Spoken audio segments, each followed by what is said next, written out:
حضرت برا بن مالک نا 12 سال کی عمر ہے، نبی پاک گلی سے گزر رہے تھے تو دوڑ کے آ گئے، آ کے نا حضور سے چمٹ گئے، عرض کرنے لگے حضور کوئی حکم بتائیں، میرا دل کرتا ہے آپ کی بات مانوں۔ تو حضور نا چھوٹے چھوٹے کام بتاتے ہیں، دکان سے، یہ بچوں کو یہی بتانا ہوتا ہے نا، دکان سے لے آ، یہ کر دے، فلاں کو بلا لے، لیکن حضور ان کی غیر موجودگی میں ان کا ذکر بڑا کرتے۔ ایک دن کچھ لوگ کہنے لگے حضور بڑا ذکر کرتے ہیں پر وہ کرتا تو چھوٹے موٹے کام ہے بچہ۔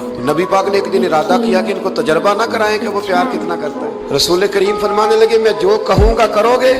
حضور کروں گا۔ فرمایا جاؤ اپنے باپ کی گردن کاٹ کے لاؤ۔ ایک روایت میں ہے کہ مولا علی کے گلے میں تلوار لٹک رہی تھی، یوں کھینچی اور اس نے جذبات سے دوڑے کہ حضور نے فرمایا اسے پکڑ لو ورنہ یہ گردن کاٹ بھی لائے گا، پکڑ لو اسے ورنہ یہ کاٹ دے گا۔ اللہ کی قدرت کے تھوڑا وقت گزرا تو وہ بیمار ہو گئے۔ دن میں 2 مرتبہ میرے نبی پاک تیمارداری کرنے گئے۔ ایک شام رسول کریم تشریف لے گئے تو حضور سرانے بیٹھے، ماتھے پہ ہاتھ رکھا تو کریم محبوب ان کے باپ کی طرف کان میں کچھ کہا ان کے والی سے، حضور رونے لگے اور پھر حضور نے دوبارہ ماتھا چوما، پیار کیا اور چلے گئے۔ تو حضرت طلحہ بن برانا اپنے ابا کو قریب بلایا اور چارپائی میں بٹھایا، کہنے لگے ابا جی حضور کیا فرما گئے؟ کہا بیٹا تیرے والی بات نہیں۔ کہا نہیں بتائیے؟ کہا نبی کریم علیہ السلام نے فرمایا کہ شام کو نا میرے طلحہ کا انتقال ہو جائے گا اور جب اس کی روح پرواز کر جائے تو مجھے خبر کرنا، میں آ کے جنازہ پڑھاؤں۔ مدینے میں ٹھنڈ بڑی تھی، حضرت طلحہ نے نا اپنے باپ کا ہاتھ پکڑا اور اپنے سینے پہ رکھا، کہنے لگے ابا حضور تو جو فرما گئے پر میری وصیت یاد رکھنا، نبی پاک کے دین کا قانون یہ ہے کہ جب کوئی انتقال کر جائے تو جلدی دفن کرو۔